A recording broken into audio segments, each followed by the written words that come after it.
새벽 6시, 아버지 간병을 마치고 지쳐서 병원 복도 의자에 앉아 잠시 쉬고 있는데 휴대폰이 미친 듯이 울렸습니다. 저는 전화를 받을 힘도 남아있지 않았죠. 부재중 전화, 10통, 20통, 30통. 밤새도록 쏟아진 전화였어요. 카톡은 더 많았죠. 전부 오빠들이었습니다. 야, 최소영, 전화 좀 받아라. 내일 점심 예약 40인분인데 육수는 올렸냐고. 지금 몇 심대 연락을 안 받아. 가게 망하게 할 거야? 저는 휴대폰을 든 손을 내려다봤어요. 13년 주방일로 지문이 다 닳아버린 손이었습니다. 새벽마다 육수 소답해 서서 뜨거운 물에 손을 담그고 칼질을 하고 설거지를 하느라 손가락 끝이 매끈해져 버렸죠. 소영아, 광역 본점이랑 분점은 네 오빠들한테 물려준다. 딸은 시집가면 남이잖니. 아버지가 칠순잔치 때 하신 그 말이 귀에 맴돌았습니다. 하객들 앞에서요. 13년 주방을 지켜온 제 몫은 어디에도 없었어요. 그런데 이제는 아버지가 쓰러지셨고 오빠들은 간병도 주방도 전부 제게 떠넘겼습니다. 휴대폰이 또 울렸어요. 야, 우리 가게 돌려야 되는데 넌 병원만 처박혀 있고 병원이 무슨 피난처야. 왜 이렇게 책임감이 없어? 저는 그 순간 깨달았습니다. 제가 가족이 아니라는 걸요. 13년 동안 청춘을 다 바쳤는데 저에게는 어떠한 상속도 없었고 지금은 무급 주방장 겸 간병인일 뿐이었죠. 공짜 인력, 그게 최소영이었습니다. 하지만 그들이 간과하고 있는 게 있었습니다. 광유옥의 진짜 맛이 누구 손에서 나왔는지를요. 너무 늦게 깨달아버린 그 진실 앞에 그들은 무기력하게 바라볼 수밖에 없다는 것을 저는 알고 있었습니다. 여러분의 구독, 좋아요는 더 많은 사연을 만드는 힘이 됩니다. 안녕하세요. 저는 최소영입니다. 서울 광장시장 근처에서 40년째 이어져 온 평양냉면집 광희옥에, 그러니까 제가 뭐라고 소개해야 할까요? 주방장이라고 하기엔 월급을 받은 적이 없고 딸이라고 하기엔 상속 명단에 이름이 없었으니까요. 그냥 13년간 새벽부터 밤까지 그 집 주방을 지킨 사람이라고 해두겠습니다. 1년 8개월 전, 그러니까 제 인생이 완전히 뒤집히기 전 이야기를 들려드리려고 합니다. 그날은 아버지 칠순이자 광희옥 창업 40주년 기념일이었어요. 시장 뒷골목 식당을 빌려서 친척들과 단골 손님, 거래처 사장님들까지 모두 모였죠. 저는 그날도 주방 일을 거들다가 아버지가 부르셔서 홀로 나갔습니다. 아버지는 단상 위에 서 계셨고 큰오빠 도식이와 작은오빠 도윤이가 양옆에 서 있었습니다. 붉은 조명 아래 세 사람의 얼굴이 환하게 빛나 보였어요. 저는 그 순간 혹시 오늘 뭔가 발표가 있나 싶었습니다. 13년이나 주방을 지켰으니 설마 완전히 제 몫이 없진 않겠지, 그런 기대는 아니었어요. 다만 최소한 인정은 받을 수 있지 않을까, 그 정도였죠. 아버지가 마이크를 잡으셨습니다. 오늘 여러분께 기쁜 소식을 전하려고 합니다. 광희옥이 이제 본점 외에 분점 2곳까지 늘어났습니다. 본점은 큰아들 도식이가, 이태원 쪽 2호점은 작은아들 도윤이가 맡게 됐습니다. 하객들이 박수를 쳤습니다. 저는 그 박수 소리 속에서 가만히 서 있었어요. 아직 제 이름이 안 나왔으니까요. 그리고 우리 막내 소영이는 드디어 제 차례구나 싶었습니다. 손에 땀이 났어요. 사실 딸이야 시집가면 남 아니겠습니다. 그래도 소영이가 20살 때부터 열심히 해줘서 너무 감사하지요. 소영이가 나중에 가게를 차리게 되거나 독립하게 되면 특별히 저희 광희옥의 육수 비법을 전수해주겠습니다. 그 순간 제 귀가 먹먹해졌습니다. 주변 소리가 다 사라지고 아버지 목소리만 들렸어요. 딸은 시집가면 남, 육수 비법은 말로. 나중에 큰오빠가 마이크를 이어받았습니다. 소영이는 원래 손이 빠르니까 주방 총괄은 계속 맡으면 됩니다. 우리 광희옥 맛의 비결이죠. 사람들이 웃었습니다. 박수도 쳤고요. 작은오빠가 덧붙였어요. 가게 이름 걸고 장사하는 건 남자들이 하는 겁니다. 소영이는 뒤에서 잘 도와주면 되고요. 저는 그 자리에서 굳어버렸습니다. 13년이 주방 총괄로 요약됐고 제 이름은 간판 어디에도 걸리지 않았으며 육수 비법조차 종이 한 장 없이 말로만 전해주겠다는 거였습니다. 그것도 나중에요. 잔치가 끝나고 뒷정리를 하는데 큰오빠가 다가왔습니다. 소영아, 서운해하지 마. 아버지 입장도 생각해야지. 우리 집안이 원래 그런 거 아니냐. 오빠, 저는 13년 동안. 그래, 알아. 네가 고생 많이 했어. 근데 가게는 가업이잖아. 아들이 이어야 되는 거고. 작은 오빠는 더 직설적이었습니다. 너 나중에 결혼하면 어차피 남의 집 사람 되는 거야. 지금 서운하다고 삐지지 말고 주방 일이나 계속 잘해. 그게 너한테도 좋은 거라고. 저는 아무 말도 못했습니다. 뭐라고 대꾸해야 할지 몰랐어요. 억울하다는 말도 부당하다는 항변도 목구멍에서 돌처럼 굳어버렸죠. 그날 밤 주방으로 돌아와 육수솥 앞에 섰습니다. 김이 모락모락 올라오는 커다란 솥이었어요. 13년 동안 매일 새벽 4시에 불을 지피고 사골과 양지머리를 넣고 온도를 맞추고 거품을 걷어내고 간을 보던 그 솥, 광이옥의 맛이 여기서 시작됐습니다. 제 손에서요. 그런데 그 맛을 만든 사람은 상속 명단에 없었고 간판에도 없었으며 심지어 비법조차 나중에 말로만 전해주겠다는 약속뿐이었습니다. 저는 뜨거운 김 속에서 처음으로 눈물을 흘렸어요. 울면서도 손은 멈추지 않았습니다. 거품을 걷어내고 불을 줄이고 국자로 맛을 봤죠. 그때 깨달았습니다. 저는 이 집에서 딸이 아니었어요. 상속인도 아니었고요. 그저 이름 없는 노동력, 공짜로 쓸 수 있는 주방 일손. 그게 최소영이라는 사람의 13년이었습니다. 이튿날 아침 아버지가 주방으로 들어오셨습니다. 저는 평소처럼 면을 볶고 있었어요. 소영아, 어제 서운했지? 아니에요. 아버지 마음도 이해해라. 가게는 아들이 물려받아야 대가 이어지는 거야. 네, 아버지. 그 대신 너한테 비법은 다 가르쳐 줄 거다. 나중에 시집가서도 쓸모 있을 거 아니냐. 쓸모. 그 단어가 가슴에 박혔습니다. 저는 가족이 아니라 쓸모였던 거예요. 아버지에게도, 오빠들에게도요. 감사합니다, 아버지. 제가 할 수 있는 말은 그게 전부였습니다. 아버지는 제 어깨를 두어 번 두드리고 나가셨어요. 저는 반죽을 치대면서 생각했습니다. 이게 끝일까? 아니면 더 나쁜 일이 기다리고 있을까? 그 답은 생각보다 빨리 왔습니다. 한 달 뒤 아버지가 가게에서 쓰러지셨거든요. 점심 장사가 한창일 때였습니다. 손님들 앞에서 갑자기 비틀거리시더니 그대로 쓰러지셨어요. 구급차가 왔고 병원으로 실려갔고 응급실에서 나온 진단은 뇌졸중이었습니다. 의사 선생님이 말씀하셨죠. 다행히 골든타임 안에 오셔서 생명은 건졌습니다. 다만 후유증이 남을 수 있고 당뇨 합병증도 심해서 정기적으로 투석을 받으셔야 할 겁니다. 투석, 간병, 재활, 그 단어들이 제 앞에 쏟아졌습니다. 큰오빠와 작은오빠가 병원 복도에서 저를 불렀어요.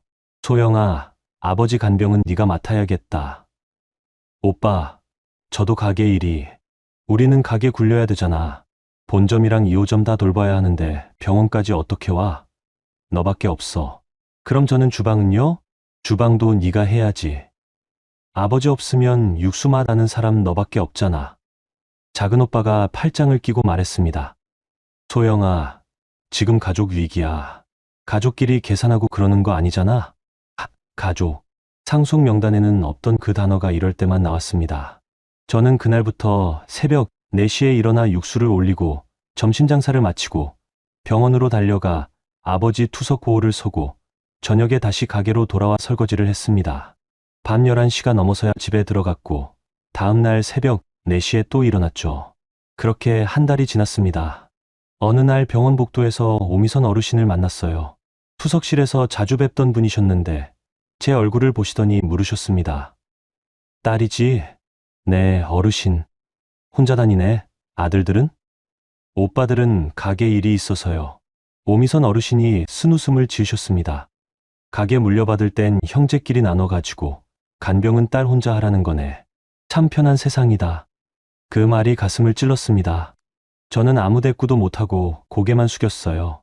얘야, 효도라는 이름으로 사람 하나 갈아 넣는 집은 결국 무너진다. 네, 몸 챙겨. 오미선 어르신은 그렇게 말씀하시고 투석실로 들어가셨습니다. 저는 그 자리에 서서 한참을 생각했어요. 제가 지금 효도를 하고 있는 걸까? 아니면 그저 이용당하고 있는 걸까? 답은 나오지 않았습니다. 하지만 몸은 정직했어요. 손가락 지문이 닳아서 매끈해졌고 허리는 수시로 삐걱거렸으며 밤마다 다리에 쥐가 났습니다.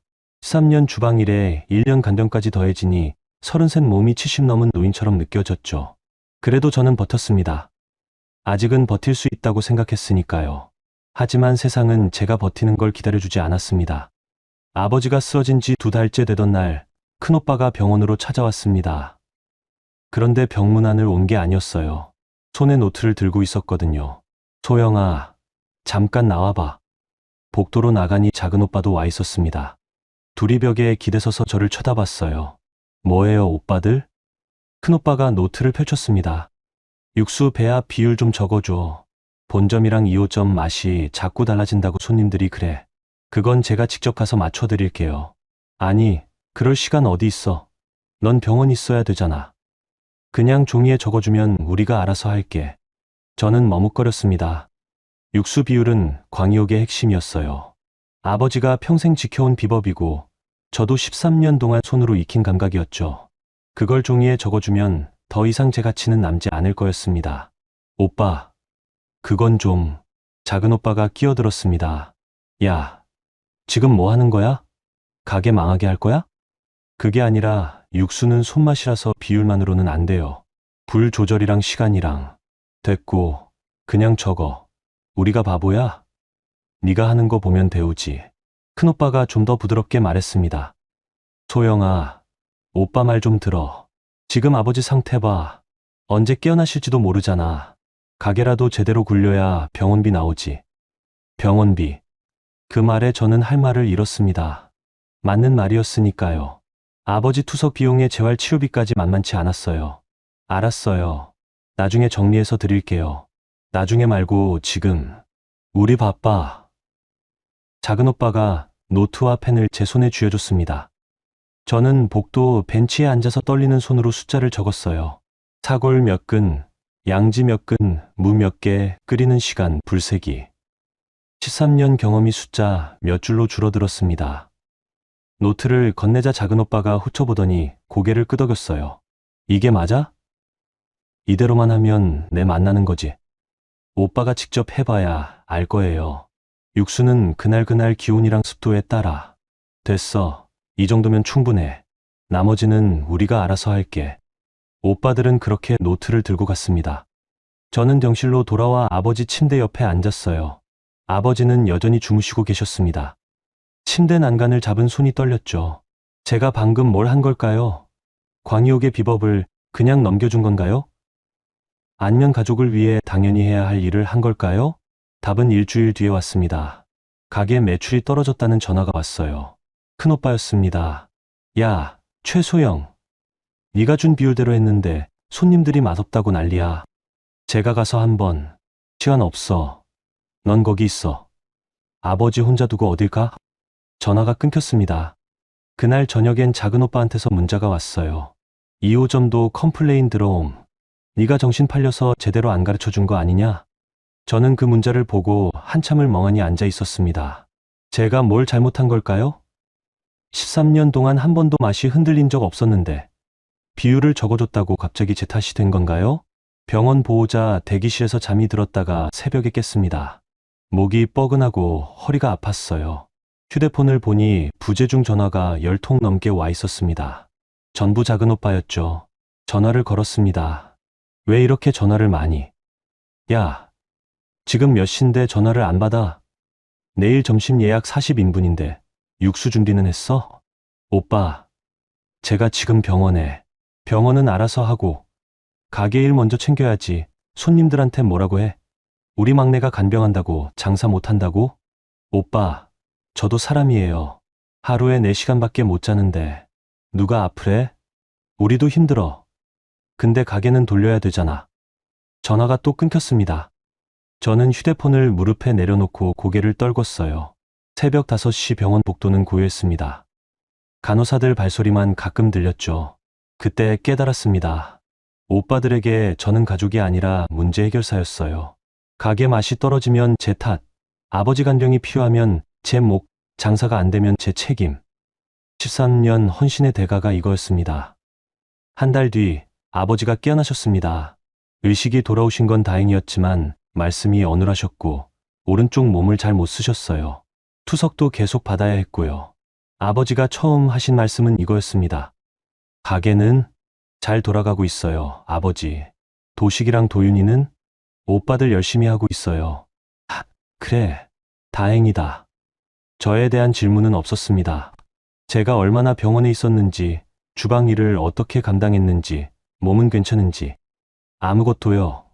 아버지는 눈을 감으셨습니다. 저는 침대 옆에 앉아서 아버지 손을 잡았어요.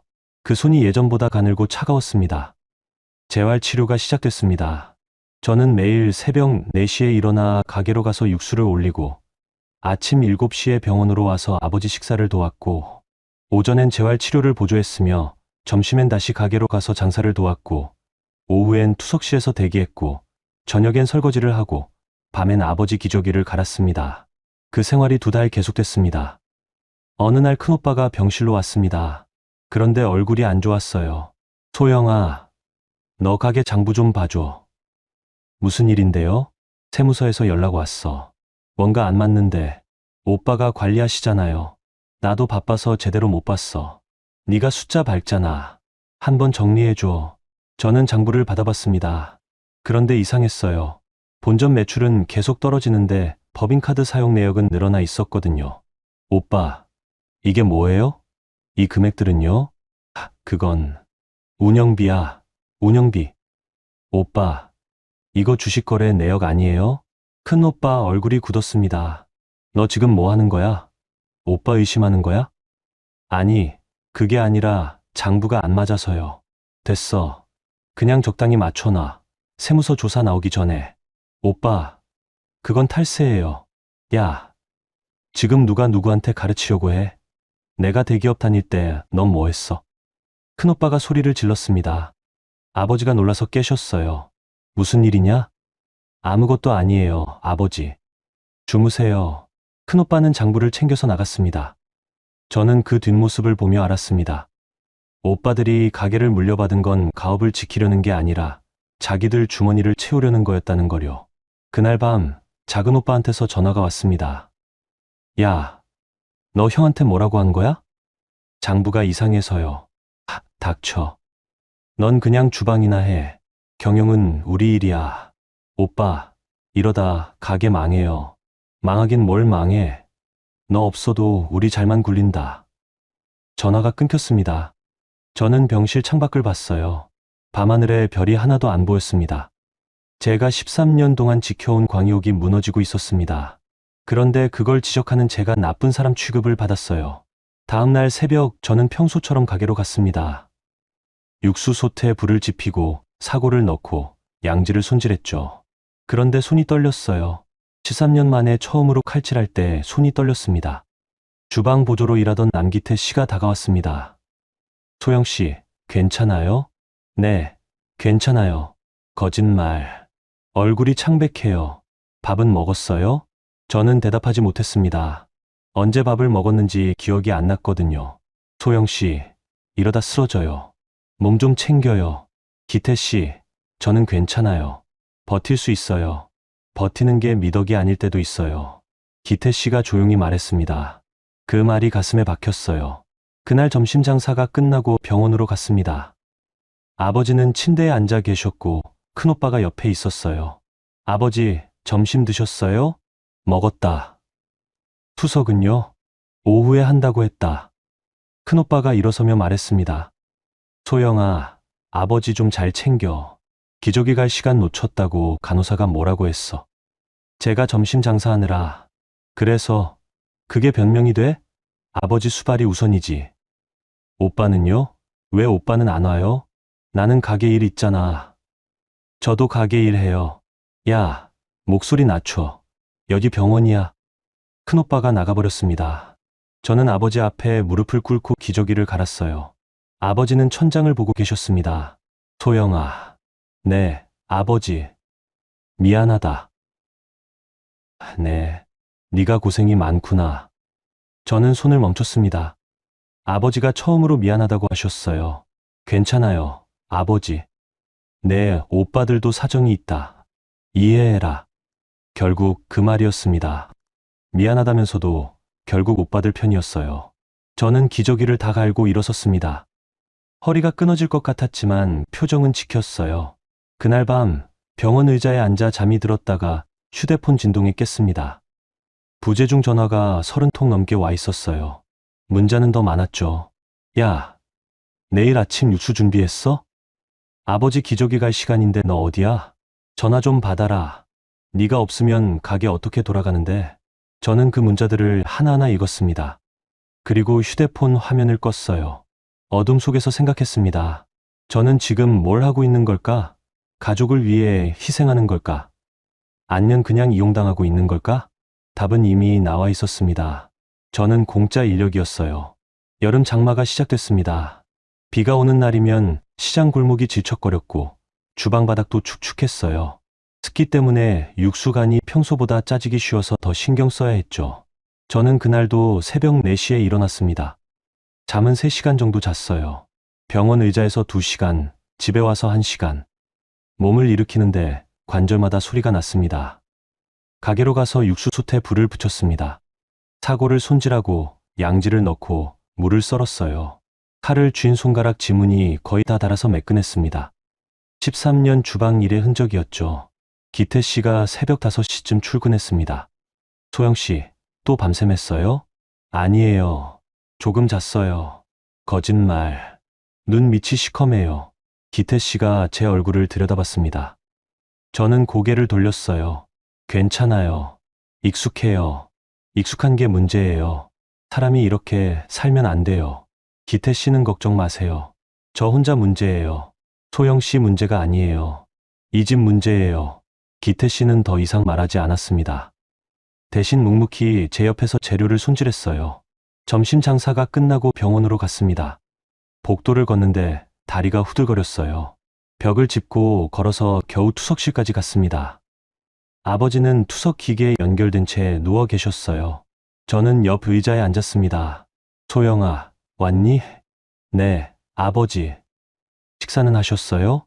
먹었다. 투석은 잘 되고 있어요? 응. 대화가 거기서 끝났습니다. 아버지는 눈을 감으셨고 저는 가만히 앉아 있었어요. 투석이 끝나고 병실로 돌아왔습니다. 기저귀를 갈고 침대 시트를 정리하고 저녁 식사를 도왔죠. 아버지가 드시는 걸 보다가 제 휴대폰이 울렸습니다. 작은 오빠였어요. 야, 너 지금 어디야? 병원이요. 2호점 냉장고 고장났어. 당장 와서 육수 옮겨. 오빠, 지금 아버지 저녁 식사. 그딴 거 나중에 하고. 육수 상하면 어떡하게? 손해가 몇백만 원인데. 간호사한테 부탁하고 갈게요. 빨리 와. 전화가 끊겼습니다. 저는 아버지께 양해를 구하고 간호사실로 갔어요. 간호사에게 부탁하고 나오는데 큰오빠한테서도 전화가 왔습니다. 소영아, 본점 손님이 육수 맛 이상하다고 해. 네가 와서 확인해줘. 오빠, 제가 지금 2호점 가야 돼서. 본점이 우선이지. 2호점은 도윤이가 알아서 하라고 해. 오빠가 직접 통화해 주세요. 에이, 귀찮게. 알았어. 저는 휴대폰을 주머니에 넣고 병원을 나섰습니다. 비가 억수같이 쏟아지고 있었어요. 우산도 없었지만 그냥 뛰었습니다. 본점에 도착했을 때 옷이 다 젖어 있었어요. 주방으로 들어가 육수 맛을 봤습니다. 이거 불 조절을 잘못하셨네요. 너무 세게 끓여서 육수가 탁해졌어요. 주방에 있던 아르바이트생이 변명했습니다. 사장님이 빨리 끓이래서 다시 처음부터 해야 해요. 이건 손님한테 못 내요. 그 순간 큰오빠가 들어왔습니다.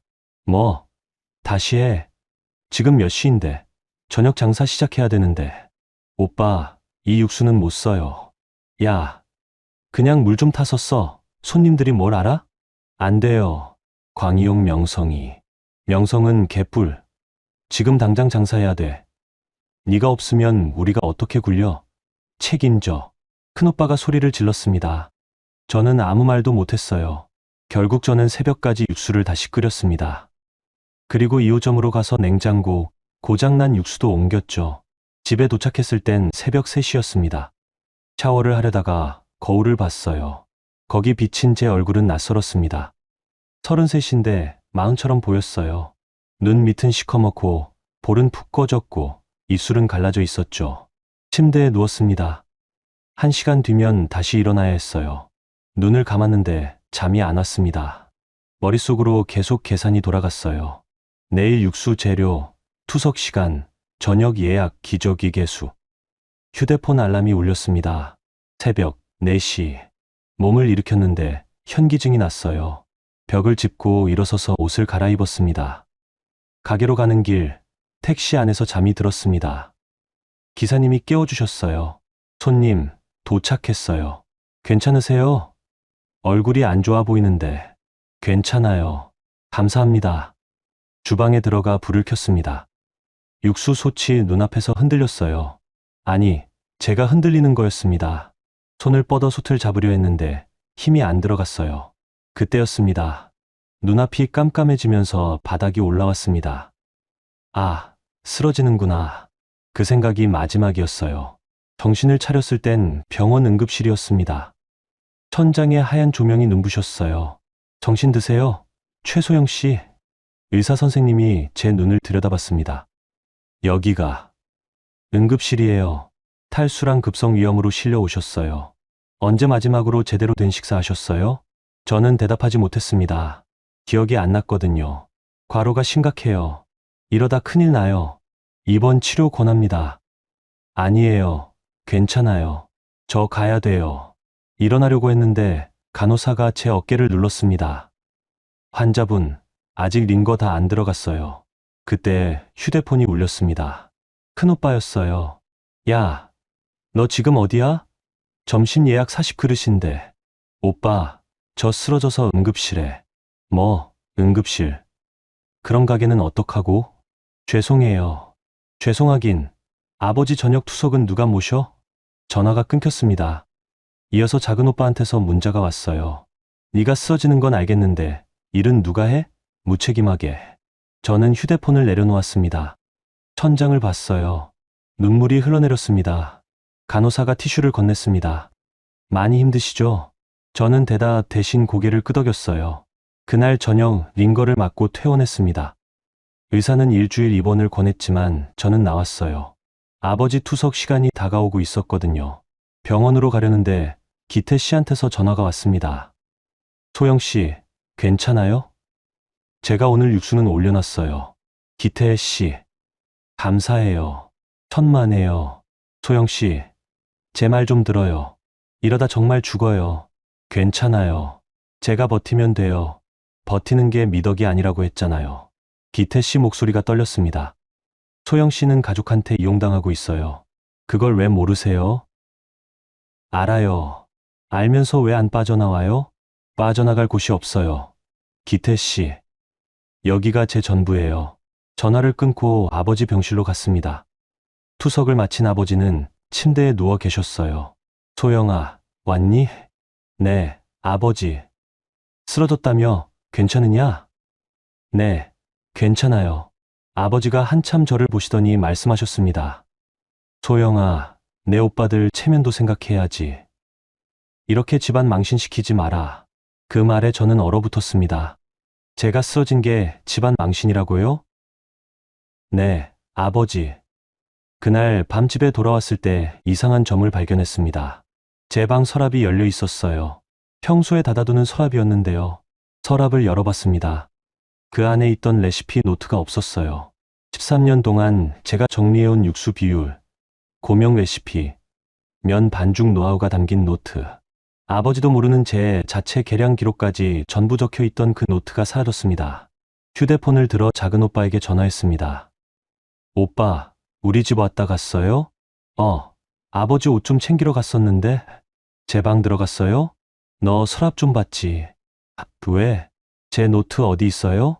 아, 그거? 내가 가져갔어. 어차피 내거나 우리거나 똑같은 거잖아. 오빠, 그건 제 개인 기록이에요. 에이, 뭔 개인 기록이야. 광희옥 레시피잖아. 우리 집 거지. 돌려주세요. 필요하면 복사해서 줄게. 근데 우리도 써야 되니까. 전화가 끊겼습니다. 저는 텅 빈 서랍을 멍하니 봤어요. 13년 노력이 담긴 노트를 도둑맞았습니다. 그것도 가족한테요. 그날 밤 저는 잠을 못 잤습니다. 창밖을 보며 생각했어요. 저는 지금 뭘 지키고 있는 걸까? 가족? 아니었어요. 가족은 저를 가족으로 안 봤으니까요. 가게, 그것도 아니었습니다. 가게는 이미 제 손을 떠났으니까요. 그럼 뭘까? 답은 하나뿐이었습니다. 아무것도 아니었어요. 저는 아무것도 지키지 못하고 있었습니다. 그저 이용당하고 착취당하고 버려질 뿐이었죠. 새벽이 밝아왔습니다. 알람이 울렸어요. 새벽 4시. 하지만 저는 일어나지 않았습니다. 한여름 폭염이 시작됐습니다. 주방 온도는 40도를 넘었고 에어컨을 틀어도 육수소 때문에 소용없었어요. 땀이 끊임없이 흘러내렸죠. 저는 그날도 새벽 4시에 일어났습니다. 아니, 정확히는 일어나려고 했어요. 침대에서 몸을 일으키는데 온몸이 납덩이처럼 무거웠습니다. 그래도 일어나야 했어요. 육수를 올려야 했고 병원에 가야 했고 오빠들 잔소리를 들어야 했으니까요.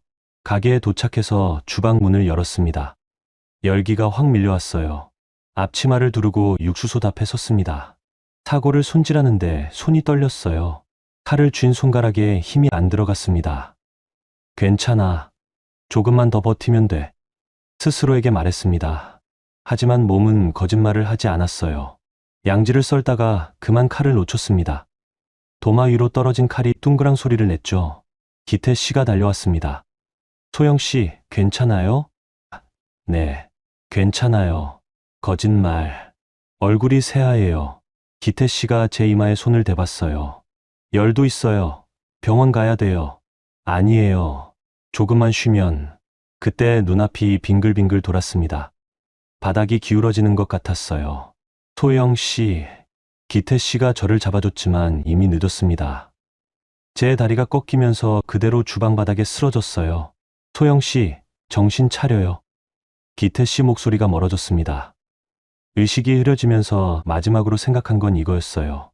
아, 오늘 점심 예약이 있었는데. 다시 눈을 뜬 건 응급실이었습니다. 링거를 맡고 있었고 옆에는 기태 씨가 앉아 있었어요. 정신 드셨어요? 여기가. 응급실이요. 탈수랑 급성 위험의 영양실조까지래요. 의사 선생님이 차트를 보며 말씀하셨습니다. 최소영 씨, 이거 심각해요. 계속 이렇게 사시면 큰일 납니다.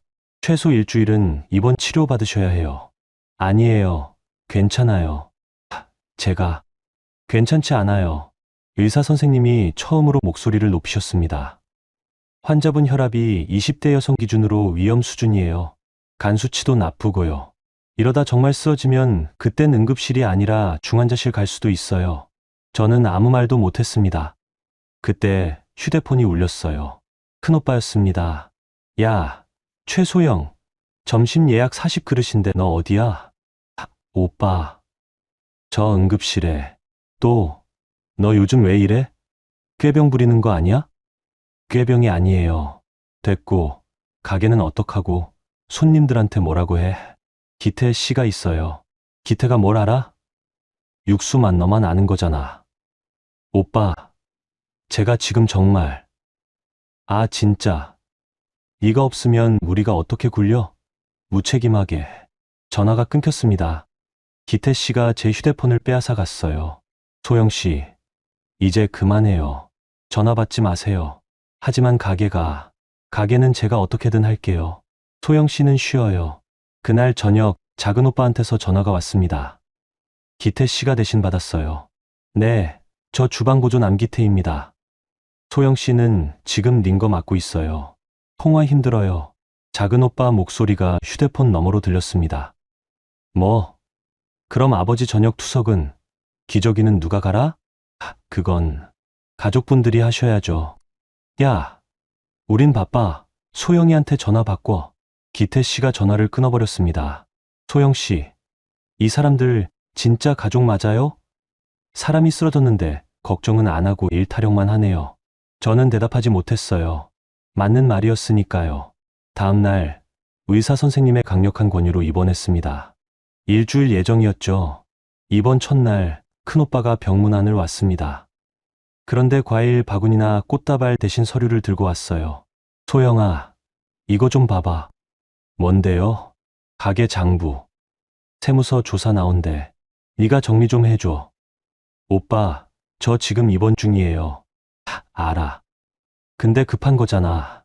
침대에서도 볼 수 있잖아. 소영아, 제발. 우리 집안 망하게 하지 마.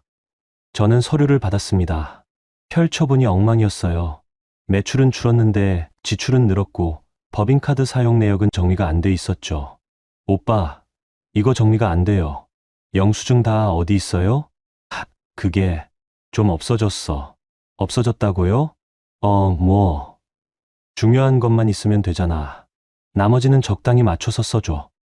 오빠, 그건 탈세예요. 에이, 탈세까지는 아니고 그냥 정리 좀 하는 거지. 안 돼요. 저 이런 거 못해요. 큰오빠 얼굴이 굳었습니다. 야, 너 지금 뭐 하는 거야? 오빠 곤란하게 만들려고? 곤란한 게 아니라 불법이에요. 야, 목소리 낮춰. 여기 병원이야. 간호사가 들어왔습니다. 보호자분, 환자가 안정을 취해야 합니다. 나가주세요. 큰오빠는 서류를 챙겨서 나갔습니다. 나가면서 한마디 던졌어요. 네가 우리 집안 망치는 거다. 기억해둬. 문이 닫혔습니다. 저는 천장을 봤어요. 눈물이 흘러내렸습니다. 그날 밤 작은 오빠가 왔습니다. 이번엔 손에 아무것도 들고 있지 않았어요. 소영아, 오빠, 너 형한테 왜 그랬어? 장부 정리 좀 해주면 되잖아. 오빠, 저 지금 입원 중이에요. 그리고 그건 불법이고요. 불법은 무슨, 다들 그렇게 해. 네가 너무 깐깐한 거야. 저는 못해요. 작은 오빠가 침대 옆에 앉았습니다. 소영아, 솔직히 말할게. 우리 지금 힘들어. 본점이랑 2호점 다 적자야. 그래서요? 그래서 네가 좀 도와줘야 돼. 가게 살려야지. 오빠가 경영 잘못한 거잖아요. 뭐, 제가 없는 2달 동안 매출이 반으로 떨어졌다며요. 그게 누구 책임이에요? 작은 오빠 얼굴이 붉어졌습니다. 야, 너 지금 오빠한테 대드는 거야? 대드는 게 아니라 사실 말하는 거예요. 사실. 야, 네가 뭘 안다고? 경영이 얼마나 어려운데. 제가 13년 동안 주방 운영했어요. 원가 관리도, 재고 관리도 다 했고요. 오빠보다 훨씬 잘 알아요. 작은 오빠가 벌떡 일어섰습니다. 야, 이년아, 네가 감히. 오빠, 나가주세요. 저 쉬고 싶어요. 너, 진짜. 간호사가 다시 들어왔습니다. 보호자분, 환자 안정이 필요합니다. 지금 당장 나가주세요. 작은 오빠는 나가면서 문을 쾅 닫았어요. 일주일 입원 기간 동안 아버지는 한 번도 오시지 않았습니다. 전화도 없었고요. 퇴원 전날 간호사가 물었습니다. 최소영 씨, 퇴원하시면 어디로 가실 거예요? 집이요. 가족분들이 계시죠? 네. 그분들이 도와주실 거예요? 저는 대답하지 못했습니다. 간호사가 제 손을 잡았어요. 소영 씨, 제가 이런 말 할 처지는 아니지만요. 가족이라고 다 가족은 아니에요. 네. 소영 씨를 가족으로 대하지 않는 사람들은 소영 씨도 가족으로 대할 필요 없어요. 그 말이 가슴에 꽂혔습니다. 퇴원 당일 집에 도착했습니다. 일주일 만에 들어온 집은 낯설었어요. 방문을 열었는데 이상했습니다. 제 책상 서랍이 또 열려 있었어요. 서랍을 확인했습니다. 이번엔 제 통장이 없어졌습니다. 13년 동안 아버지한테 받은 용돈을 조금씩 모은 통장. 많지는 않지만 100만 원 정도 들어있던 그 통장이 사라졌어요. 휴대폰을 들어 작은 오빠에게 전화했습니다. 오빠, 제 통장 봤어요? 그거? 내가 썼어. 네. 2호점 월세 밀렸거든. 급한 대로 썼어. 나중에 갚아줄게. 오빠, 그건 제 돈이에요. 야, 가족끼리 내 돈이 어디 있어? 나중에 준다니까. 지금 당장 돌려주세요. 아, 진짜 시끄러워. 나중에.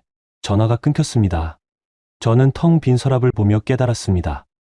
이 집에 남아있는 건 하나도 없었어요.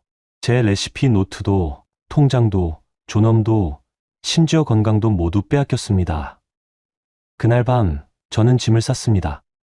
많지 않았어요. 옷 몇 벌, 신분증, 휴대폰. 그게 전부였죠. 새벽 3시 집을 나왔습니다. 뒤돌아보지 않았어요. 광희옥의 딸 최소영은 그날 밤 죽었습니다. 집을 나온 첫날 밤, 저는 찜질방에서 잤습니다. 돈이 많지 않았기 때문에 최대한 아껴야 했어요. 새벽까지 뒤척이다가 겨우 잠이 들었습니다. 휴대폰 알람이 울렸습니다. 새벽 4시. 습관적으로 벌떡 일어났다가 멈칫했어요. 오늘은 가게에 갈 필요가 없었습니다. 육수를 올리지 않아도 됐고, 병원에 가지 않아도 됐고, 오빠들 전화를 받지 않아도 됐죠. 자유로웠습니다. 그런데 이상하게 무서웠어요. 13년 동안 해온 일을 하지 않는다는 게 이렇게 낯선 일인 줄 몰랐습니다. 휴대폰을 켰습니다. 부재중 전화가 50통 넘게 와 있었어요. 큰 오빠, 작은 오빠, 그리고 낯선 번호들. 문자는 더 많았죠. 야, 너 어디야? 당장 연락해. 아버지 찾으신다. 지금 병원 와. 너 도망간 거야? 정말 이럴 거야? 저는 휴대폰을 꺼버렸습니다. 일주일이 지났습니다. 돈은 빠르게 줄어들었어요. 찜질방 비용, 밥값, 최소한의 생활비. 100만 원 정도 모았던 돈이 이제 30만 원밖에 안 남았습니다. 일을 구해야 했어요. 하지만 13년을 광희옥 주방에서만 보낸 저한테는 이력서에 쓸 게 없었습니다. 학력은 고졸, 경력은 무급 가족 노동. 누가 저를 뽑아주겠어요? 그날 오후 광장시장 근처를 걷고 있었습니다. 익숙한 거리였지만 낯설게 느껴졌어요. 더 이상 이곳의 딸이 아니었으니까요. 소영 씨, 뒤돌아보니 윤재숙 어르신이 서 계셨습니다.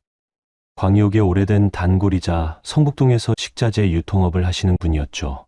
어르신, 어머, 소영 씨 맞네. 그동안 어디 있었어요? 광희옥에 갔더니 소영 씨가 없더라고요. 저는 어떻게 대답해야 할지 몰랐습니다. 집을 나왔어요. 어르신이 제 얼굴을 유심히 보셨습니다. 그래? 밥은 먹었어요? 네. 거짓말. 얼굴이 푹 꺼졌어요. 이리 와요. 어르신은 제 손을 잡고 근처 식당으로 들어가셨어요. 냉면을 시켜주셨습니다. 먹어요. 저는 숟가락을 들었습니다. 그런데 눈물이 나왔어요. 왜 울어요? 맛없어요? 아니에요. 맛있어요. 사실 맛은 잘 몰랐습니다. 그저 누군가 제게 밥을 사준다는 게, 걱정해준다는 게 눈물이 났어요. 밥을 먹고 나서 윤재숙 어르신이 말씀하셨습니다. 소영 씨, 무슨 일 있었어요? 저는 그동안의 일을 말씀드렸습니다. 상속에서 배제된 것, 무급 노동과 간병, 레시피 도난, 통장 도용까지. 말하다 보니 또 눈물이 났어요. 어르신이 한숨을 쉬셨습니다. 그 집 아버지가 그렇게 완고한 줄 몰랐네요. 아들들도 그렇고요. 제가 부족해서 부족한 게 아니에요. 소영 씨는 잘못한 게 하나도 없어요. 하지만 소영 씨, 내 말 들어요. 광희옥 맛을 살린 건 소영 씨예요. 간판이 아니고요. 그래도 이제는 새로 시작하면 돼요. 네. 윤재숙 어르신이 제 손을 잡으셨습니다. 소영 씨 손 마시면 어디서든 성공해요. 내가 도와줄게요. 어르신, 자금 좀 빌려줄게요. 이자 없이. 그리고 내 거래처들 소개해줄게요. 성북동에 작은 가게 하나 차려봐요. 저는 믿을 수가 없었습니다. 어르신, 왜 저한테 이렇게 잘해주세요? 나도 딸이 있거든요. 시집가서 고생하는데 친정에선 아무 도움도 줄 수가 없네요. 내가 못해준 걸 소영 씨한테 하고 싶어요. 그날 저는 윤재숙 어르신한테서 300만 원을 빌렸습니다. 그리고 성북동의 작은 점포를 알아보기 시작했어요. 한편 광희옥은 무너지고 있었습니다. 제가 없는 첫 주, 단골 손님들이 하나둘씩 돌아서기 시작했어요. 육수 맛이 달라졌다는 거였죠. 예전 그 맛이 아닌데요?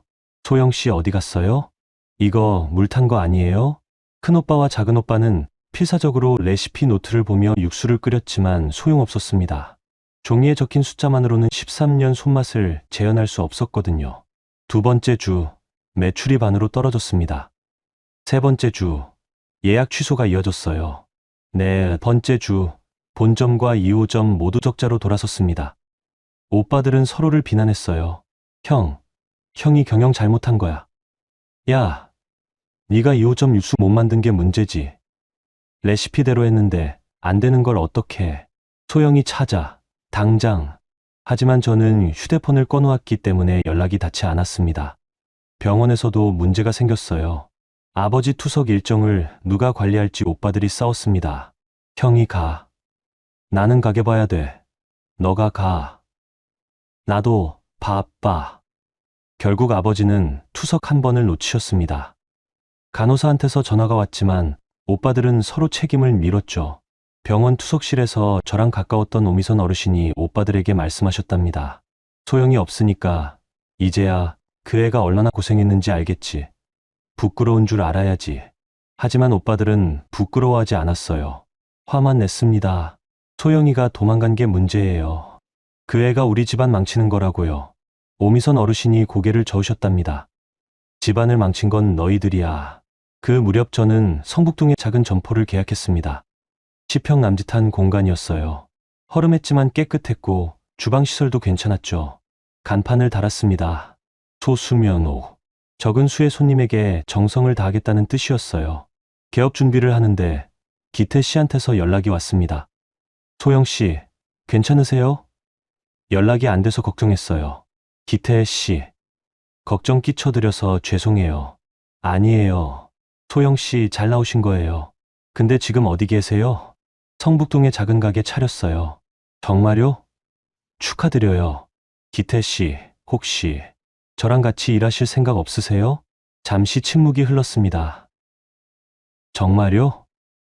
네. 기태 씨 손맛 저 알아요. 같이 하면 좋을 것 같아요.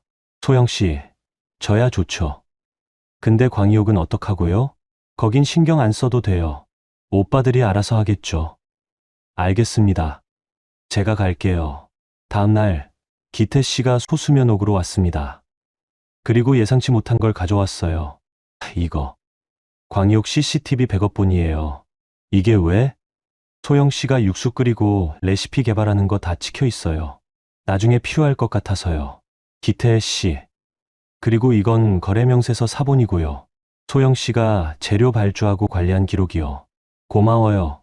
기태 씨. 천만에요. 소영 씨 덕분에 저도 제대로 된 주방에서 일할 수 있게 됐어요. 우리는 함께 소수면옥 개업 준비를 했습니다. 육수소틀 설치하고 냉장고를 정리하고 테이블을 닦았어요. 13년 만에 처음으로 제 이름으로 하는 일이었습니다. 개업 전날 밤 저는 주방에 혼자 남았습니다. 육수솥 앞에 섰어요. 사골과 양지를 넣고 불을 지폈습니다. 김이 올라왔습니다. 13년 동안 매일 보던 그 김이었지만 이번엔 달랐어요. 이건 광희옥의 육수가 아니었습니다. 소수면옥의 육수였어요. 제 육수였죠. 눈물이 났습니다.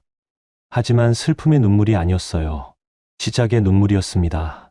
다음 날 소수면옥이 문을 열었습니다. 광고는 하지 않았어요. 그저 문을 열고 기다렸습니다. 첫 손님은 윤재숙 어르신이었습니다. 축하해요, 소영 씨. 고맙습니다, 어르신. 냉면 하나 주세요. 그 유명한 소영 씨 손맛으로요. 저는 주방으로 들어가 면을 뽑았습니다. 육수를 떠서 맛을 봤어요. 완벽했습니다. 냉면을 내놓았습니다. 윤재수 어르신이 한 젓가락 드시더니 눈을 크게 뜨셨어요. 이거 광희옥보다 맛있는데요? 정말요? 정말이에요. 이게 진짜 소영 씨 맛이구나.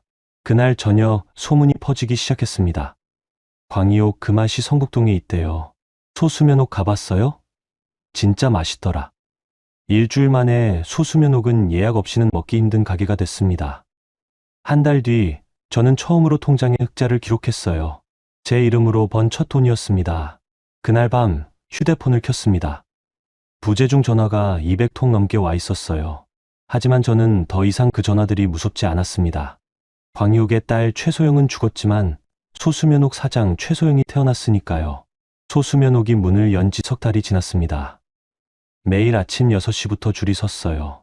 예약은 일주일 전부터 꽉 찼고 손님들은 1시간씩 기다리는 것도 마다하지 않았습니다. 저는 행복했어요. 새벽 4시에 일어나는 건 여전했지만 이젠 누군가의 명령이 아니라 제 선택이었습니다. 육수를 끓이는 것도 면을 뽑는 것도 전부 제 의지였죠. 기태 씨와 저는 완벽한 호흡을 맞췄습니다. 제가 육수와 고명을 만들면 기태 씨가 면 반죽과 서빙을 도왔어요. 작은 가게지만 돌아가는 게 순조로웠습니다. 어느 날 저녁 낯선 남자 손님이 들어왔습니다. 정장 차림의 명함을 내밀었어요. 안녕하세요. 저는 H푸드 기획팀 이사 김상훈입니다. H푸드요? 네. 프랜차이즈 사업을 하는 회사입니다. 소수면옥의 제휴를 제안하고 싶어서 왔습니다. 제휴요? 네. 소수면옥의 레시피로 체인점을 열면 큰 성공을 거둘 것 같습니다. 조건도 좋게 드리겠습니다. 저는 명함을 받아들고 생각했습니다. 이게 바로 오빠들이 원했던 거구나. 하지만 저는 거절했어요. 죄송합니다. 저는 제 손으로 직접 만든 음식만 팔고 싶어요. 하지만 사업적으로. 감사하지만 사양하겠습니다. 김상훈 이사는 아쉬워하며 나갔습니다. 기태 씨가 물었어요. 소영 씨, 괜찮았어요? 조건 좋았을 텐데요. 괜찮아요. 저는 크게 하고 싶지 않아요. 그냥 제가 하기에 하나만 잘하고 싶어요. 역시 소영 씨답네요. 그 무렵 광희옥에는 심상치 않은 일이 벌어지고 있었습니다. 제가 떠난 지 석 달, 매출은 계속 떨어졌고 단골 손님들은 거의 다 떠났어요. 새 손님도 한 번 오고 나서는 재방문하지 않았습니다. 큰오빠는 본점 대출을 더 끌었었고 작은 오빠는 2호점 법인카드로 주식 거래를 계속했습니다.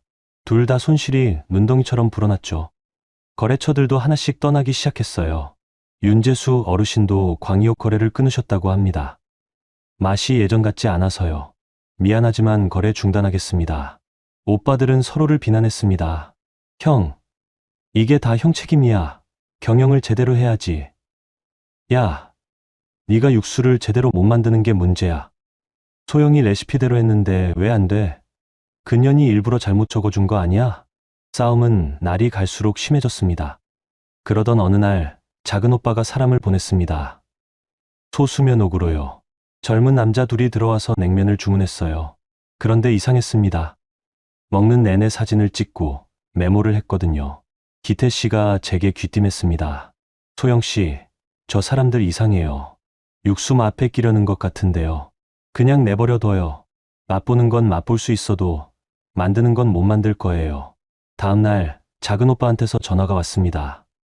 석 달 만이었어요. 야, 최소영, 전화 받아. 무슨 일이에요? 너 우리 레시피 훔쳐나간 거지? 오빠가 제 레시피 노트 훔쳐갔잖아요. 그건 원래 우리 집 거야. 근데 너 그걸로 장사하면 안 되지. 제가 13년 동안 개발한 레시피예요.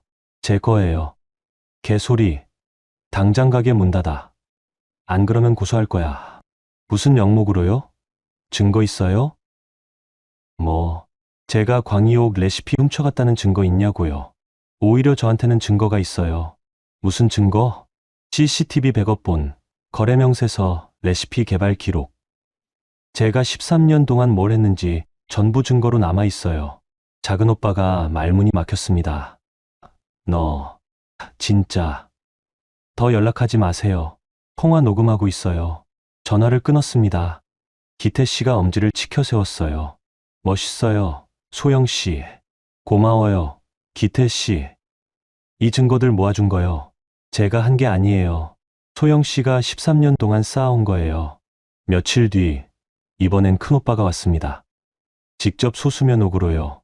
가게 문을 열고 들어오더니 주변을 둘러봤어요. 여기가 내 가게구나. 무슨 일이세요? 소영아, 우리 얘기 좀 하자. 할 얘기 없어요. 아니, 있어. 가게로 돌아와. 저는 칼로 물을 썰고 있었습니다. 손을 멈추지 않았어요. 싫어요. 소영아, 제발. 광희옥이 망해가고 있어. 네가 돌아오면 다시 살릴 수 있어. 그건 오빠, 문제예요. 야, 그래도 가족이잖아. 저는 칼을 내려놓고 큰오빠를 똑바로 봤습니다. 오빠, 상속 명단에 제 이름 없었죠? 그건, 간병은 저 혼자 했죠? 우린 가게 때문에 레시피 노트도 훔쳐갔고 통장도 가져갔죠? 큰오빠가 입을 다물었습니다. 그때 저는 가족이 아니었어요. 오빠들한테 공짜 인력이었죠. 그런데 지금 와서 가족이라고요? 소영아, 이제 그만 가주세요. 손님들 불편해요. 큰오빠는 할 말을 잃은 채 나갔습니다. 기태 씨가 제 어깨를 토닥였어요. 힘들었죠? 아니에요. 오히려 후련해요. 그날 저녁 윤재숙 어르신이 오셨습니다. 소영 씨, 광희옥 오빠들이 찾아왔다며요? 네, 어르신. 어떻게 아셨어요? 시장이 좁아요. 다 소문나죠. 괜찮아요. 네, 괜찮아요. 소영 씨, 내 말 들어요. 절대 돌아가면 안 돼요. 안 갈 거예요, 어르신. 잘했어요. 그 사람들은 소영 씨 없으면 안 되니까 이제 매달릴 거예요. 흔들리지 마요. 네, 명심할게요. 윤재숙 어르신이 제 손을 잡으셨습니다. 소영 씨는 이제 광희옥 딸이 아니에요. 소수면옥 사장이에요. 자랑스러워해도 돼요. 그 말에 눈물이 났습니다. 고맙습니다, 어르신. 다음 날 예상치 못한 일이 벌어졌습니다. 작은 오빠가 소수면옥 앞에 대자보를 붙인 거예요. 이 가게는 광희옥 레시피를 훔쳐간 도둑이 운영합니다. 저는 그 대자보를 떼어내고 작은 오빠에게 전화했습니다. 오빠, 이게 뭐예요? 진실을 알려주는 거지. 네가 우리 레시피 훔쳐갔다고. 증거도 없으면서요? 증거. 네가 우리 집 레시피로 장사하는 게 증거야. 좋아요. 그럼 법적으로 해결하죠. 변호사 선임할게요. 명예훼손이랑 영업방해로 고소하겠습니다. 야, 네가 감히 오빠를. 오빠, 자격 없어요. 이제 남이에요. 전화를 끊고 변호사 사무실에 연락했습니다. 다음 날 변호사와 함께 증거를 정리했어요. CCTV 백업본, 거래명세서, 기태 씨 증언, 레시피 개발 과정이 담긴 제 개인 노트. 변호사가 말했습니다. 충분합니다. 오히려 소영 씨가 저작권을 주장할 수 있어요. 13년 동안 무급으로 개발한 레시피니까요. 정말요? 네. 가족 관계였다는 게 복잡하긴 하지만 증거가 확실하니까 승소 가능성 높습니다. 며칠 뒤 작은 오빠한테 내용 증명이 날아갔습니다. 그리고 일주일 뒤 오빠들이 함께 소수면옥으로 왔어요. 소영아, 잘못했어. 고소 취하해줘. 싫어요. 제발. 우리 진짜 힘들어. 가게 망하기 직전이야. 그건 오빠들 자업자득이에요. 큰오빠가 무릎을 꿇었습니다. 소영아, 제발. 오빠가 잘못했어. 하지만 저는 흔들리지 않았습니다. 오빠, 일어나세요. 이제 늦었어요. 소영아, 가주세요. 영업시간이에요. 오빠들은 결국 나갔습니다. 기태 씨가 말했어요. 소영 씨, 진짜 강해졌어요. 아니에요, 기태 씨. 원래 이랬어야 했어요. 13년 전에요. 그날 저녁 소수면옥은 만석이었습니다. 손님들은 웃으며 냉면을 먹었고 저는 주방에서 육수를 끓였어요. 이게 제 인생이었습니다. 광희옥 딸이 아닌 소수면옥 사장 최소영의 인생이었죠. 소수면옥이 문을 연 지 6개월이 됐습니다. 가게는 날로 번창했고 저는 2호점 계획까지 세우기 시작했어요. 기태 씨가 2호점 주방을 맡기로 했고 윤재숙 어르신이 투자까지 제안하셨습니다. 반면 광희옥은 몰락하고 있었습니다. 매출은 전년 대비 70% 감소했고 거래처는 거의 다 떠났으며 직원들도 하나씩 그만뒀어요. 본점과 2호점 모두 월세를 밀리기 시작했습니다. 어느 날 광희옥 거래처 모임이 열렸습니다. 연례 행사였는데 올해는 분위기가 심상치 않았대요. 거래처 사장들이 하나둘 불만을 터뜨렸다고 합니다. 최 사장, 요즘 광희옥 맛이 왜 이래요? 손님들 컴플레인이 엄청나요. 재료 품질도 떨어졌어요. 예전엔 이러지 않았는데. 솔직히 말하면 소영 씨 없으니까 가게가 무너지는 거 아니에요? 큰오빠가 변명했답니다. 그게 일시적인 어려움일 뿐입니다. 곧 회복될 겁니다. 회복이요? 벌써 6개월째인데요? 소영이를 다시 데려올 계획입니다. 거래처 사장들이 고개를 저었대요. 소영 씨가 돌아올까요? 성북동에서 대박 나고 있는데요. 바로 그때 윤재숙 어르신이 말씀하셨답니다. 최 사장님들, 솔직히 말씀드릴게요. 광희옥 맛을 만든 건 소영 씨였어요. 아버님 레시피를 발전시키고 13년 동안 개량한 게 전부 소영 씨 손이었죠. 그건 인정하세요. 그리고 사과하세요. 그게 최소한의 예의예요. 큰오빠가 얼굴이 붉어졌답니다. 어르신, 그래도 가업을 지킨 건 소영 씨예요. 당신들은 가업을 갉아먹었고요. 모임은 그렇게 끝났습니다. 그 후 일주일 뒤 제게 예상치 못한 전화가 왔어요. 아버지였습니다. 소영아. 석 달 만에 듣는 아버지 목소리였어요. 여전히 어눌했지만 또렷했습니다. 아버지, 어디 있니?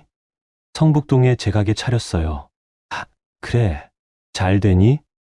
네. 잘 돼요. 한참 침묵이 흘렀습니다. 소영아, 아버지 좀 보러 와라.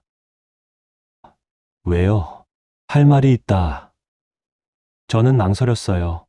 하지만 결국 병원으로 갔습니다. 병실 문을 열고 들어갔을 때 아버지는 침대에 앉아 계셨어요. 많이 아이셨더군요. 왔니? 네. 앉아라. 저는 의자에 앉았습니다.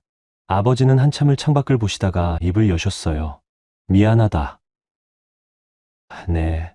네가 13년 동안 얼마나 고생했는지. 이제야 알겠구나. 아버지 눈에 눈물이 고였습니다. 네, 오빠들 보니까 알겠더라. 네가 없으니까 광희옥도 이 집안도 다 무너지는구나. 아버지가 잘못했다. 딸이라고 무시하고 아들들한테만 물려주고 네가 얼마나 서러웠겠니. 저는 아무 말도 하지 않았어요. 소영아, 돌아와라. 광희옥으로. 싫어요. 소영아. 아버지, 늦었어요. 저는 일어섰습니다. 저는 이제 광희옥 딸이 아니에요. 소수면옥 사장이에요. 소영아, 그래도 아버지도 가족이라고 생각 안 하셨잖아요. 상속 명단에 제 이름 없었고 제가 써줘도 가게 걱정만 하셨고 심지어 집안 망신이라고 하셨잖아요. 아버지가 고개를 떨구셨습니다. 그때는 아버지가 정신이. 변명하지 마세요. 아버지는 평생 그렇게 사셨어요. 딸은 남이라고. 소영아, 이제 정말 남이 됐어요. 편하시죠? 저는 병실을 나왔습니다. 복도에서 큰오빠와 작은오빠가 기다리고 있었어요. 소영아, 둘이 동시에 달려왔습니다. 소영아, 우리 진짜 잘못했어. 돌아와줘. 가게 망해가. 제발. 저는 두 사람을 차례로 봤습니다. 오빠들, 제안이 하나 있어요. 뭐든지 들어줄게. 광희옥 지분 30% 주세요. 서류로요. 그럼 주방 고문으로 일주일에 이틀만 나갈게요. 큰오빠 얼굴이 굳었습니다. 지분을 30%? 네. 13년 무급 노동의 대가예요. 적은 거죠. 그건 좀 싫으면 됐어요. 저는 돌아서려다가 멈췄습니다. 아, 그리고 하나 더. 제 레시피 노트 돌려주세요. 통장에서 가져간 돈도요. 작은 오빠가 버럭 소리를 질렀습니다. 야, 네가 지금 오빠들한테 협박하는 거야? 협박이 아니에요. 협상이죠. 싫으면 법정에서 봐요. 저는 그대로 병원을 나왔습니다. 택시를 타고 가는데 휴대폰이 울렸어요. 기태 씨였습니다. 소영 씨, 큰일 났어요. 무슨 일이에요? 광희옥 세무조사 나왔대요. 그리고 대출 문제도 터졌대요. 뭐라고요? 큰오빠가 본점 담보로 대출 과다하게 끌었었고 작은오빠는 2호점 자금을 주식으로 날렸대요. 둘 다 세금 문제까지 겹쳐서 광희옥이 무너지는군요. 소영 씨는 괜찮으세요? 네, 괜찮아요. 제 일이 아니니까요. 전화를 끊고 창밖을 봤습니다. 광희옥은 저 없이는 버틸 수 없었던 거예요. 40년 전통도, 아버지 간판도, 오빠들의 경영도 결국 저 하나 못 지킨 겁니다. 며칠 뒤 충격적인 소식이 들려왔습니다. 작은 오빠가 2호점을 임의로 팔았다는 거예요. 프랜차이즈 투자자들한테 거짓 계약서를 돌려서 성금을 받고 그 돈으로 도박 빚을 갚았다고 합니다.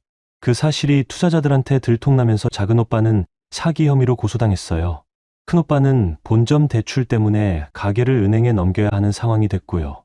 아버지는 병원에서 그 소식을 들으시고 또다시 쓰러지셨답니다. 윤재숙 어르신이 전화하셨어요. 소영 씨, 들었어요? 광희옥 완전히 무너졌대요. 네, 들었어요. 괜찮아요? 그래도 가족인데. 어르신, 가족은 이름만으로 되는 게 아니에요. 저를 가족으로 안대한 사람들이니까 이제 남이에요. 그래요. 잘 생각했어요. 그날 저녁 소수면옥은 여전히 만석이었습니다.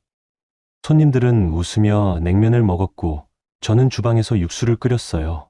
광희옥은 무너졌지만 소수면옥은 여전히 빛나고 있었습니다. 그게 전부였어요. 광희옥 폐업 소식이 신문에 났습니다. 40년 전통 광장시장 냉면 맛집 광희옥 결국 문 닫아. 기사에는 경영 악화와 세무 문제, 가족 간 갈등이 원인이라고 적혀 있었어요. 하지만 진짜 이유는 따로 있었죠. 사람 하나를 공짜 인력으로 부려먹으면서 가족이라고 착각한 데가였습니다. 그날 아침 소수면옥에서 육수를 끓이고 있는데 기태 씨가 신문을 가져왔어요. 소영 씨, 이거 봤어요. 괜찮으세요? 네, 괜찮아요. 거짓말이 아니었습니다. 정말 괜찮았어요. 슬프지도 안타깝지도 않았습니다. 그저 당연한 결과였으니까요. 점심 영업이 시작됐습니다. 첫 손님이 들어오는데 윤재숙 어르신이었어요. 소영 씨, 광희옥 소식 들었죠? 네, 어르신. 마음이 어때요? 편해요. 이상하게도요. 윤재숙 어르신이 제 손을 잡으셨습니다. 그게 정상이에요. 소영 씨를 힘들게 한 곳이 사라진 거니까요. 하지만 아버지는 아버지 몫을 못 하셨어요. 이제 그분 인생은 그분이 책임지셔야죠. 맞는 말이었습니다. 그날 저녁 예상치 못한 방문객이 왔어요. 큰오빠와 작은오빠였습니다. 둘 다 초췌해 보였어요. 큰오빠는 수염도 안 깎았고 작은오빠는 눈밑이 시커맸습니다. 소영아, 저는 계속 물을 썰었어요. 무슨 일이세요? 소영아, 우리 진짜 잘못했어. 큰오빠가 무릎을 꿇었습니다. 작은오빠도요. 소영아, 제발 한 번만 더 기회를 줘. 일어나세요. 손님들 불편해요. 소영아, 오빠들, 저 이제 바빠요. 2호점 오픈 준비해야 해서요. 큰오빠 얼굴이 일그러졌습니다. 우리는 망하는데 너는 2호점을 차린다고? 네, 다음 달에 열어요. 야, 이년아, 양심도 없어? 저는 칼을 내려놓고 큰오빠를 똑바로 봤습니다. 양심이요? 오빠가 양심 얘기를 해요? 13년 무급 노동시킨 게 양심이에요? 상속에서 배제한 게요? 레시피 훔쳐간 게요? 통장 도용한 게요? 큰오빠가 말문이 막혔습니다. 오빠들, 이제 그만 가세요. 다신 오지 마시고요. 소영아, 우리 진짜. 기태씨, 손님들 나가시라고 해주세요. 기태씨가 두 사람을 밖으로 안내했습니다. 작은오빠가 나가면서 소리쳤어요. 야, 너 정말 이럴 거야? 우린 가족이잖아. 저는 주방 문턱에 서서 대답했습니다. 가족이면 좋았을 텐데요. 오빠들이 저를 가족으로 안 봤잖아요. 문이 닫혔습니다. 기태 씨가 돌아와서 말했어요. 소영 씨, 괜찮아요? 네, 이제 정말 끝났어요. 며칠 뒤 아버지한테서 전화가 왔습니다. 소영아, 네, 아버지가 정말 미안하구나. 네가 없으면 광희옥도 이 집도 이미 끝난 거였다. 아버지가 늦게 깨달았어. 아버지, 이제 사과는 됐어요. 소영아, 제발 한 번만 더. 아버지, 저 이제 바빠요. 제 가게 돌봐야 해서요. 소영아, 아버지도 이제 편하시잖아요. 딸 신경 안 써도 되시니까. 전화를 끊었습니다. 그날 밤 소수면옥 주방을 정리하면서 생각했어요. 이게 맞는 걸까? 너무 냉정한 걸까? 하지만 대답은 이미 나와 있었습니다. 저는 13년 동안 충분히 따뜻했어요. 가족을 위해, 가게를 위해, 아버지를 위해 제 청춘을 다 바쳤죠. 그 결과가 뭐였나요? 공짜 인력, 상속 배제, 레시피 도난, 통장 도용, 집안 망신. 이제는 제가 따뜻함을 받을 차례였습니다. 한 달 뒤 소수면옥 2호점이 오픈했습니다. 기태 씨가 주방을 맡았고 윤재숙 어르신이 투자하셨어요. 오픈 첫날부터 손님들이 몰려왔습니다. 소수면옥 2호점도 맛있네요. 역시 소영 씨 손맛이에요. 저는 본점과 2호점을 오가며 바쁘게 움직였어요. 하지만 행복했습니다. 이건 제 노동이었고, 제 선택이었고, 제 인생이었으니까요. 어느 날 저녁 병원에서 전화가 왔습니다. 최소영 씨 보호자시죠? 최봉철 씨가 유독하십니다. 저는 전화를 받고 한참을 멍하니 서 있었어요. 소영 씨, 병원 가실 거예요? 기태 씨가 물었습니다. 모르겠어요. 가족이시잖아요. 가족이. 저는 앞치마를 벗었습니다. 잠깐 다녀올게요. 병원에 도착했을 때 중환자실 앞에 큰오빠와 작은오빠가 앉아 있었어요. 소영아, 아버지 상태는요? 의사 선생님이 오늘 밤이 고비래. 저는 중환자실 문 앞에 섰습니다. 유리창 너머로 아버지가 보였어요. 산소호흡기를 쓰고 계셨습니다. 의사 선생님이 나오셨어요. 보호자분들이시죠? 마지막 인사하세요.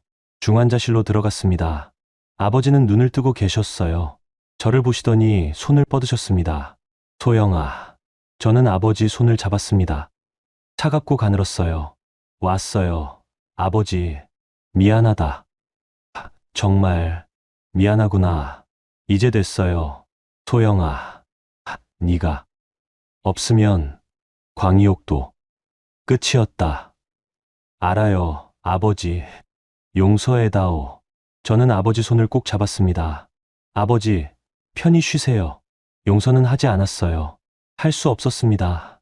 하지만 마지막 인사는 했습니다. 그게 제가 줄 수 있는 전부였으니까요. 아버지는 그날 밤 돌아가셨습니다. 장례식은 조촐했어요. 단골 손님 몇 분과 친척들만 왔습니다. 큰오빠와 작은오빠는 울었어요. 저는 울지 않았습니다. 3일장을 치르고 나서 오빠들이 제게 말했습니다. 소영아, 아버지 유산이 빚밖에 없어. 알아요. 그래서 우리가 다 정리할게. 너는 신경 쓰지 마. 네, 알겠어요. 그리고 소영아, 네, 정말 미안해. 우리가 정말 잘못했어. 저는 고개를 끄덕였습니다.